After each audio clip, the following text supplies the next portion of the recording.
of character, holiness. It's setting before us a person of extraordinary compassion,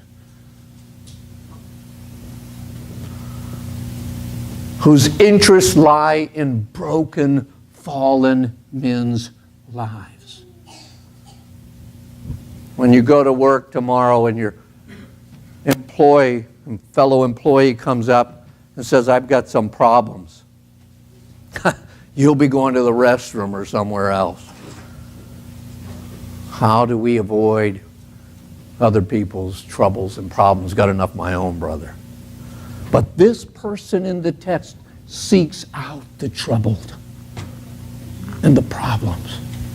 I tell you, nowhere in all the world has anyone been able to fulfill this text. Not till this day in Nazareth. From this just not happened. I mean, who can do this stuff?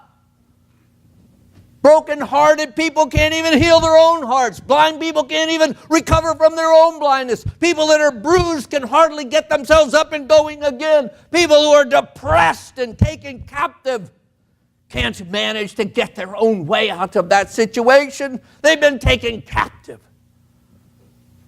Can't break the chain.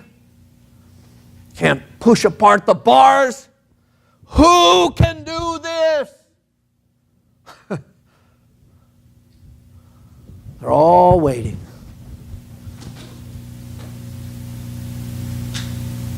What will he say? As far as I know, this is the shortest sermon on record. It's far shorter than mine. I'll go on record. He began to say, verse 21, unto them, 9 words, a 9-word sermon. But a sermon that just blew them away. They're all sitting waiting. He didn't have to yell like I do. He didn't have to holler to get their attention because they were all waiting. From the silence come these 9 words. This day is this scripture fulfilled in your ears. What? They knew what he was saying. But it took him a couple minutes to take it in. What?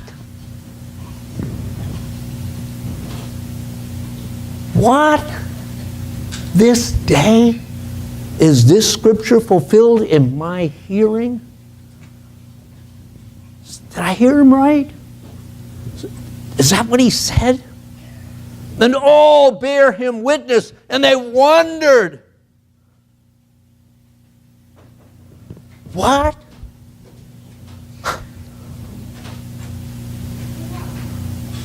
At the gracious words which proceeded out of his mouth. It took them a moment to recover from what he had said, because what he had said is, by the way, the person in the text is sitting right here in your synagogue. It's me. Me. Me. I'm the one whom the Spirit of the Lord is upon. I'm the one who's been anointed to preach the gospel. I'm the one who can help the poor. I'm the one who can heal the brokenhearted. I'm the one who can set the captive free. I'm the one who can raise those that are bruised and beaten. I'm the one the text is speaking of. I'm the man of the text. It's not Isaiah. It's me. And you can imagine. I'm sure there was a long period of silence as they tried to process this information that this carpenter in their village, this 30-year-old carpenter who's been doing carpentry for 18 years, This 30-year-old carpenter lives with his widowed mom and his 4 brothers and 2 or more sisters right around the corner from the synagogue. This one who would get up at the crack of dawn every day and see if he could get a couple hours' work from someone or a day's work and come home weary and weak at the end of the night and give his poor earnings to his mom to support him and the family. This poor man, he thinks he is the fulfillment of this text. Are you out of your mind? They're stunned by it. They're stunned by it. Let me tell you, you and I would not have the courage to declare ourselves to be anything more than just an ordinary man. Jesus isn't going from an ordinary Jewish carpenter. He's going for the moon, so to speak. That's pretty bold. It's pretty bold. Kind of saying to all the people in the congregation that are poor, I'm the answer to your poverty. Kind of saying to the people in the congregation who are spiritually blind, I'm the answer to your blindness. Saying to those that are brokenhearted, I'm the answer to your broken heart, your disappointments. Saying to those that have been bruised by the circumstances and events of life that have beaten them down, he's saying to them, I'm the answer to your bruising. I'm the answer. I'm all that you hoped for. I'm all that you desired. I'm all that you need. Me, yeah, the carpenter. Me, I'm the one whom the Spirit of God is upon. They're having trouble. There's a proverb that says familiarity breeds contempt. And indeed, their familiarity has made them hold Jesus in contempt. Their contemptibility will be their damnation. Let me say that again. Their holding Jesus in contempt will bring about their damnation. Our text will bear that out. After they recover, someone pipes up. And note, if you have your King James Bible, if you don't, I'll buy you one. No. Verse 21, they said, note this, it's phrased in a question. Is not this Joseph's son? Well, let me make a brief comment. It wasn't a matter that he'd gone away and got baptized, came back in from the temptation, turned water into wine. He's arrived back in his synagogue. It's not like he was gone so long they couldn't recognize him. His beard grew a millimeter longer or something. It's not that they're asking about. Oh, is this the carpenter? That's not the way it goes. You see, actually, the question is one of contempt. It's one of contempt. It has nothing to do with whether or no he's the carpenter's son. They clearly recognize he's the carpenter's son. In Deuteronomy 23:2, jot that down. You read it for yourself later. In Deuteronomy 23:2, it says that a bastard shall not enter into the congregation of Israel for 10 generations. What they're calling into question is Jesus' legitimacy. Kind of like this way in modern vernacular. Can you believe that bastard's trying to tell us about God? Can you believe that bastard's claiming to be the Messiah?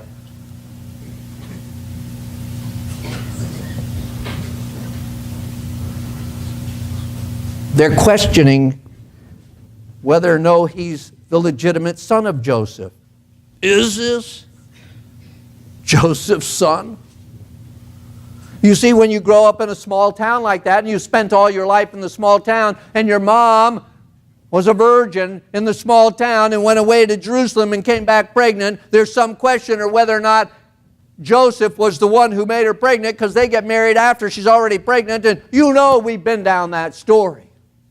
And well, the village knows too. When you live in a small town, everybody gets around. You know what I'm saying? They had Facebook, it was on there, and I'm just kidding, they didn't have Facebook. If you look, don't believe me. You see, it was not that they were wondering. They held him in contempt. They raised the question, who does this guy think he is? He's an illegitimate kid at best. Thinks he can preach to us? And you see Jesus understands their question, because he responds in kind by saying, well, you will say to me, surely, this proverb, physician, heal yourself.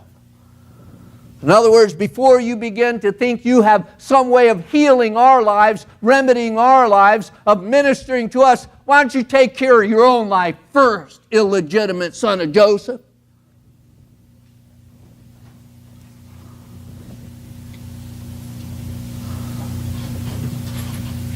He says, you'll also say to me this, whatever we heard done in Capernaum, why don't you go down there and do in your own country?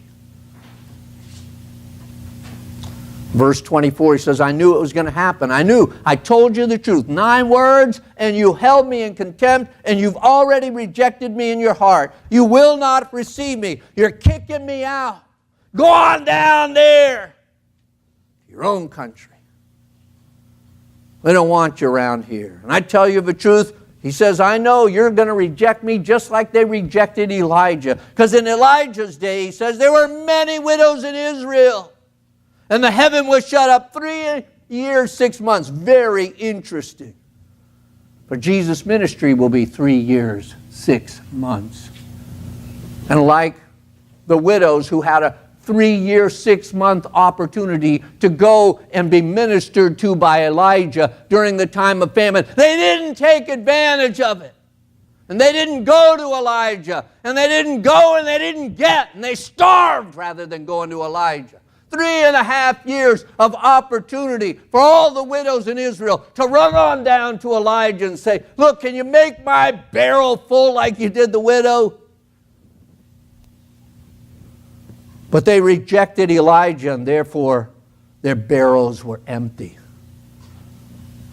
And he says, and the same is so in Elisha. In that time there were many, many lepers in Israel. But none of them would come to Elisha for a healing. But some Syrian army general, at the advice of a maiden girl, comes down. And he, even having contempt for the idea of dipping himself in the Jordan River, nevertheless submitted to the instruction of Elisha. And he was healed.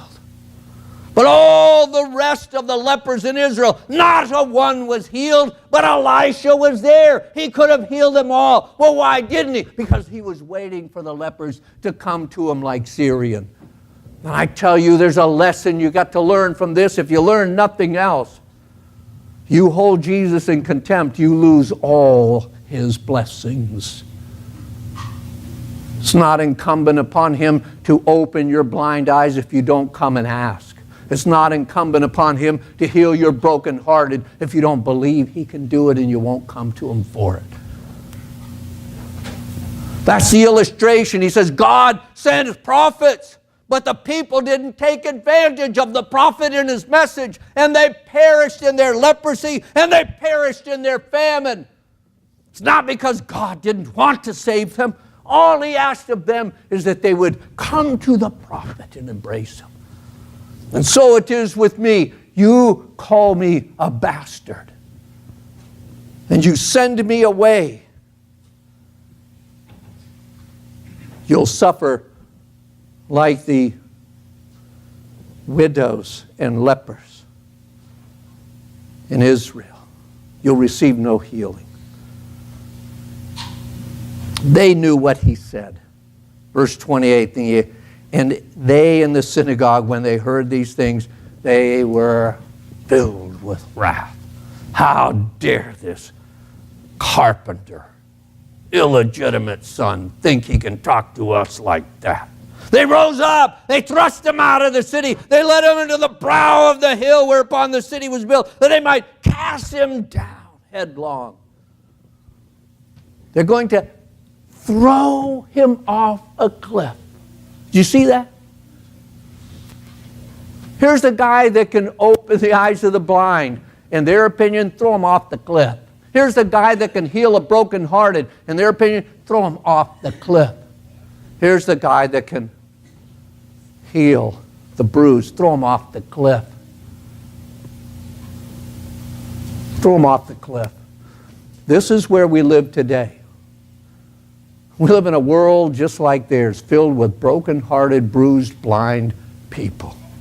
And when you suggest to them they might trust in Jesus, come to Him humbly and ask Jesus to open their blind eyes, to heal their broken heart, to set them free from their sins that beset them. And if you suggest that to them, they say, yes, throw them off a cliff. In fact, somebody like to throw me off the cliff just for representing Jesus.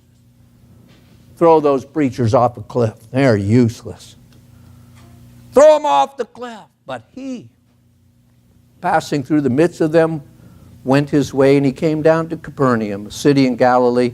He taught them on the Sabbath days, and they were astonished at His doctrine, for His word was with power. Let me close with a couple things. This is the beginning of Jesus' preaching ministry. And there is a difference between the time He lived as a carpenter and a son and this time. And you see it so said in the text, and we can't argue with the text. The text, even 750 years earlier, Isaiah pointed out there would come a time when this individual would be made manifest to the world by the Spirit of God being upon him in an extraordinary, discernible way. That he would be made manifest as being one anointed with this message of the gospel. And for 750 years till this time, nobody showed up. And Jesus now is moving a little differently than He was doing His carpentry work. When He was doing His carpentry work, He was doing His carpentry work. Yes, He was a holy man. Yes, He was devout. Yes, He loved God. But He wasn't in the same occupation as now. Everything changes. Now that the Spirit of God is upon Him, no more carpentry. Now it will be about the business of preaching the gospel, about the business of healing brokenhearted, setting captives free, recovering the blind, etc. There is a difference here in Jesus' life. A difference.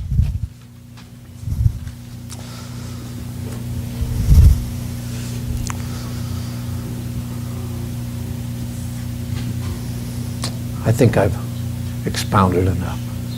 Father, thank You